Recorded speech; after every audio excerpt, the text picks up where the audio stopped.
तो जैसा कि लैपटॉप की स्क्रीन पे आप यहाँ पे देख सकते हैं, मैंने यहाँ पे ऑलरेडी पहले ही से एक जो है वो टेबल ड्रॉ करके रखा है। टेबल ड्रॉ करना, इंसर्ट करना, ये सब हम सीख चुके हैं। तो इसलिए मैंने ये ऑलरेडी पहले ही एक टेबल बना लिया और इसके अंदर कुछ डाटा फिल कर लिया। ठीक है।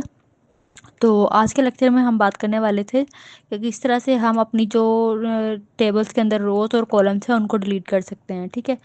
तो ये मेरे पास यहाँ पे एक टेबल है। उसके बाद मैं यहाँ से जाऊँगी इन टेबल डिज़ाइन के अंदर या टेबल लेआउट्स के अंदर। ठीक है।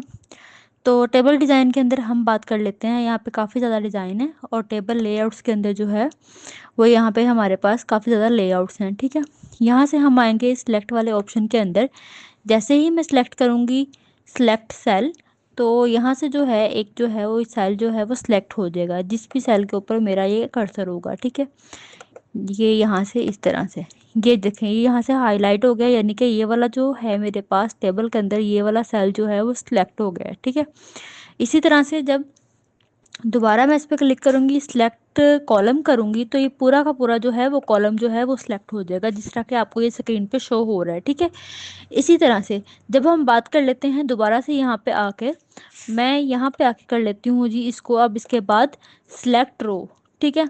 कॉलम की बात हमने कर ली, सेल की बात हमने कर ली, अब बात कर लेते हैं रो की। ठीक है। रो को जैसे ही मैं सिलेक्ट रो करूंगी तो ये देखें, ये ऊपर वाली पूरी जो एक रो थी ना वो सारी की सारी क्या हो गई है, सिलेक्ट हो गई है। ठीक है। उसके बाद बात कर लेते हैं फोर्थ वाले पॉइंट की, जो कि है सिलेक्ट टेबल, यानी कि इससे पूरा का पूरा टेबल जो है वो सिलेक्ट हो जाएगा इस तरह से। ठीक है। ये तो हो गया कि हमने कौन सी रो कौन सी कॉलम किस तरह से सिलेक्ट करनी है डिलीट करने के लिए। ठीक है।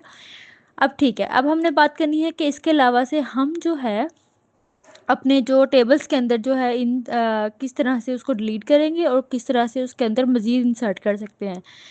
पहले बात कर लेते हैं इंसर्ट करने की। ये यहाँ पे आपको एक पॉजिटिव का साइन नज़र आ रहा होगा। ठीक है। जैसे ही आप इसके ऊपर लेके आएंगे तो आपके पास एक अदद यहाँ पे एडिशन हो जाएगी। ठीक है। अब बात करते हैं, ये आप जिस तरफ भी लेके जाएंगे ना उसके ऊपर यहाँ पे अगर पॉजिटिव आ रहा है तो आप इसको टैप करें, ये देखें यहाँ पे हमारे पास आ गया है। ठीक है। अब दोबारा से हम सिलेक्ट वाले पे जाते हैं। जाने के बाद यहाँ से हम अगर कॉलम करेंगे तो ये वाला कॉलम पूरा का पूरा ऑलरेडी सिलेक्ट है। अब हमने इसको डिलीट करना है तो हम डिलीट कर सकते हैं। ठीक है। दोबारा से यहाँ पे जाएंगे, जाके सिलेक्ट कॉलम करेंगे और कॉलम करने के बाद यहाँ पे आके इसको कर देंगे डिलीट। ठीक है। यहाँ पे लिखा आ रहा है डिलीट का ऑप्शन, आप उसको बताएं कि आपको क्या चीज़ डिलीट करनी है। डिलीट कॉलम करना है जो कि आप सिलेक्ट कर चुके हैं, तो वो आपको पूरा का पूरा कॉलम जो है डिलीट कर देगा और आपके पास ये जो टेबल है वो पहले की तरह सेट हो गया है। ठीक है। अब बात कर लेते हैं, हमने डिलीट कॉलम की बात कर ली है, अब हमने डिलीट रो करनी हो तो वो रो कैसे डिलीट करेंगे। ठीक है। उसके लिए हमें पहले यहाँ पे एक रो ऐड करनी है। जिस तरह के हमारे पास यहाँ पे ऊपर एक पॉजिटिव का साइन आ रहा था ना एक कॉलम ऐड करने के लिए, इसी तरह से सेम हमारे पास ऑप्शन आता है यहाँ पे रो ऐड करने के लिए। ठीक है। हमने कॉलम ऐड करके देख लिया, ऐड करके भी देख लिया और उसको डिलीट करके भी देख लिया। अब हम बात कर लेते हैं रो की। रो भी हम एज इट इज़ कॉलम की तरह ही ऐड करेंगे।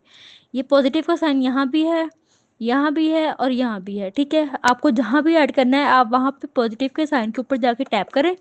जैसे ही आप टैप करेंगे नीचे आपके पास जो है वो यहाँ पे एक पूरी की पूरी जो है वो रो ऐड हो जाएगी। जैसे ही आपके पास रो ऐड हो जाएगी आप इसके अंदर डाटा भी फिल कर सकते हैं। मैं आपको इसके अंदर कुछ डाटा फिल करके दिखा देती हूँ। दोबारा से एज इट इज़ यही वाला डाटा फिल कर लेते हैं।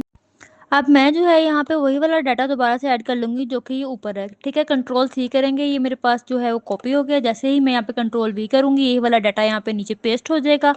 इसी तरह ऊपर से आके यहाँ से हम साइंस को कर लेंगे कंट्रोल सी, और जैसे ही इसको नीचे आके पेस्ट करेंगे दोबारा कंट्रोल वी के साथ, तो वही वाला डाटा जो है हमारे पास जो है कॉपी हो जाएगा। ठीक है। बी ग्रेड जो है वो मैं नीचे वाले किससे कॉपी कर लेती हूँ, इसको यहाँ पे ऊपर लिख लूँगी। उसके बाद जो नंबर है वो सबसे फोर्थ वाला कर लेते हैं कॉपी। ठीक है। यहाँ से इसको कर लिया कॉपी और ऊपर आके इसको कंट्रोल वी के साथ कर दिया पेस्ट। ठीक है। इतनी बात समझ आ गई। अब बात कर लेते हैं, मेरे पास ये जो है एडिशन तो हो गई, लेकिन मैं चाहती हूँ इस एडिशन को मैंने कर लिया है, लेकिन अब फॉर एग्जांपल आप अगर किसी स्कूल का जो है वो डाटा इसके अंदर फिल कर रहे हैं, स्टूडेंट आपके पास आ गया है, उसने पढ़ा है, लेकिन उसके बाद जी वो आपके इदारे से चला गया है, या आपने वैसे ही उसका डाटा किसी तरह से रिमूव करना है या किसी और क्लास में शिफ्ट करना है, तो आप जस्ट यहाँ पे क्या करेंगे, आप इसको करेंगे दोबारा से जाके इस टेबल वाले फॉर्म के अंदर टेबल लेआउट्स के अंदर जाके यहाँ पे आएंगे। आने के बाद दोबारा से जो है वो रो को डिलीट कर देंगे, आपकी पूरी की पूरी रो जो है वो हाईलाइट हो जाएगी। मुझे पहले वाली रो डिलीट नहीं करनी, मुझे दोबारा से कौन सी रो डिलीट करनी है, सेकंड वाली रो ही डिलीट करनी है, ठीक है। तो मैं दोबारा से सेकंड वाली पे आने के बाद सिलेक्ट पे गई हूँ, सिलेक्ट पे जाने के बाद ये तीसरे वाले ऑप्शन पे सिलेक्ट रो पे आई हूँ, तो ये पूरी की पूरी जो है वो हाईलाइट हो गई है।